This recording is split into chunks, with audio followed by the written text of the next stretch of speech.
সারা পশ্চিমবঙ্গ জুড়ে যখন এসআইআর নিয়ে বিভিন্ন জায়গায় আন্দোলন চলছে এবং বিভিন্ন মানুষ হিয়ারিং এর মাধ্যমে হেনস্থা হচ্ছে এবং ফর্ম 7 এর মাধ্যমে বিভিন্ন জনের নাম বাদ দেওয়ার চেষ্টা করছে এবং মৃত বলে ঘোষিত করার চেষ্টা করছে, সেখানে আমাদের প্রাণের শহর তমলুকও কিছু অংশে কম যায় না।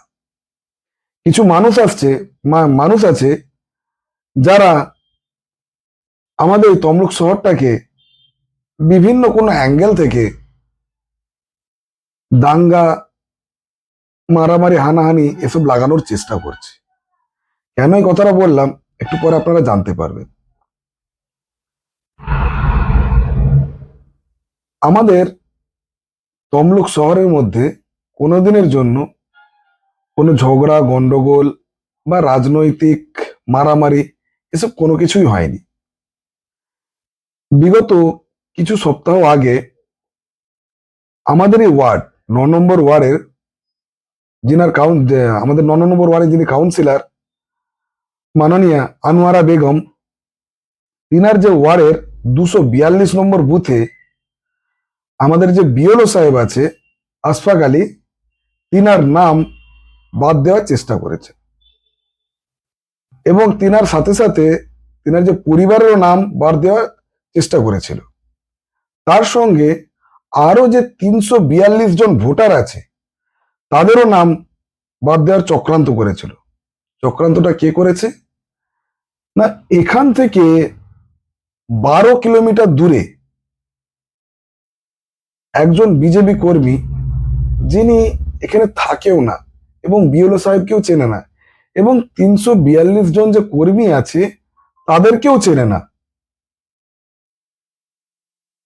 তারপরেও সে কোন আধারে তাদের নাম বাদ দিয়েছে জানা নেই।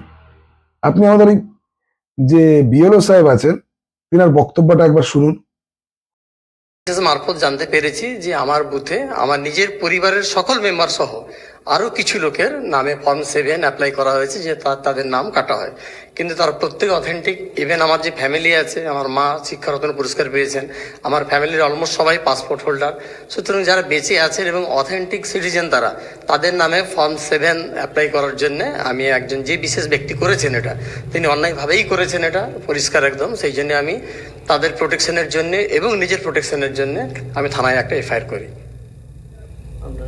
আমার নাম মির্জা আশফাক আলী বেগ, আমি বিএলও 242। আপনারা আমাদের বিএলও স্যারের বক্তব্যটা শুনলেন। তিনার যখন নাম বাদ দেওয়া হয় তখন তিনি তৎপরাৎ আমাদের তমলুক থানায় এফআইআর করেন। এফআইআর করার পরেই আমাদের তমলুক থানার আইসি ওই অভিযুক্তকে তৎক্ষণাৎ গ্রেপ্তারও করেন। গ্রেপ্তার করার পরে পরের দিনই তিনাকে কোর্টে চালান করে। তখন জজ সাহেব তাকে জিজ্ঞেস করে যে আপনি যে এই 342 জনের ফর্ম 7 জমা দিয়ে নাম বাদ দেওয়ার চেষ্টা করেছিলেন, ইনাদের কাউকে আপনি চেনেন? তখনই সে বলল যে না, আমি ইনাদের কাউকে চিনি না। তখন মাননীয় জজ সাহেব আমাদের তমলুক থানাকে অর্ডার দিলেন যে এনাকে 7 দিনের জন্য রিমাইন্ডে নিন এবং এর সঙ্গে যারা যারা অভিযুক্ত আছে তাদেরকে আপনারা অবিলম্বে স্বচ্ছভাবে তদন্ত করুন। ধন্যবাদ জানাই আমাদের তমলুক প্রশাসনকে এবং তমলুক থানাকে এবং তমলুক থানার আইসিকে, যিনি এই জিনিসটাকে গভীরভাবে নিয়েছেন এবং আমাদের যে বিডিও স্যার এবং এসডিও স্যার রয়েছেন তিনারাও এই বিষয়ে সোচ্চার হয়ে আমাদের বিএলও স্যারকে হেল্প করেছেন যে জিনিসটাকে যাতে কোনো রকম রাজনৈতিক অ্যাঙ্গেল বা দাঙ্গা বা ফাসাদের দিকে না গিয়ে তারা সঠিক বিচার এবং বিবেচনার মাধ্যমে আমাদের বিএলও স্যারকেও হেল্প করেছেন। তো এর বিষয়ে আরেকটা বলতে চাই যে যখন এই 7 দিন রিমাইন্ডার নেওয়ার পরে কিছু রাজনৈতিক নেতা আছে, এনাদেরকে রাজনৈতিক নেতা বলবো না, নোংরা নেতা বলবো, যেনারা ওই ছেলের সাপোর্টে অন্যায় করেছে, তারপরে ওই ছেলের সাপোর্টে তমলুক থানার সামনে বিক্ষোভ প্রদর্শন করছে। আপনি যে যাই রাজনীতি করুক, কোনো অসুবিধা নেই, অন্যায়কে অন্যায় বলুন এবং ভুলকে ভুল বলুন, তবেই সে রাজনৈতিক দলটাকে ভালো লাগে। সে হোক সে বিজেপি, টিএমসি, সিপিএম, আইএসএফ, যে কোনো দল হোক না কেন, সঠিকটাকে সঠিক বললে ভালো লাগে, ভুলটাকে ভুল বললে ভালো লাগে। আরেকটা এখানে কথা বলি, যে এই অমিত মন্ডল নামে যে ব্যক্তিটা এই কাজটা করেছেন, তিনি তো এই 342 জন নামে কাউকেই চেনে না। নিশ্চয়ই কোনো নেতা বা কারণ কথা শুনে এই কাজটা করেছে। তো এই কাজটা করার জন্য তিনি জেলে আছেন। এখানে কোনো পারলে ওই নেতা তো এই কাজটা করতে পারত, কিন্তু কোনো নেতা চায় না যে কোনো খারাপ কাজ সে নিজে করুক। সে চাইবে যে তার কর্মীকে দিয়ে করানো, সে যেই দলই হোক, BJP, TMC, CPM, SFI, ISF, যেই দলই হোক, প্রত্যেকটা নেতারা একটা জিনিস করে যে খারাপ কাজটা যে কর্মীদেরকে দিয়ে করা হয়।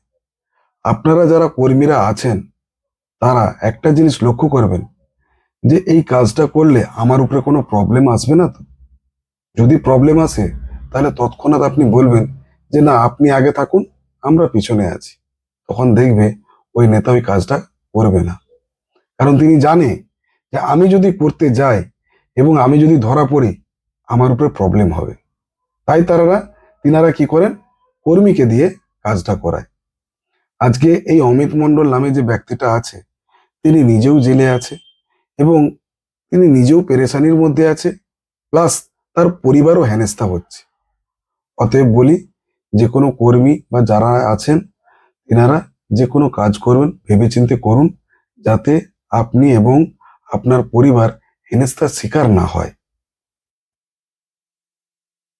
ভালো থাকুন, সুস্থ থাকুন এবং আমাদের প্রাণের শহর তমলুককে সবাই সুন্দরভাবে রাখুন।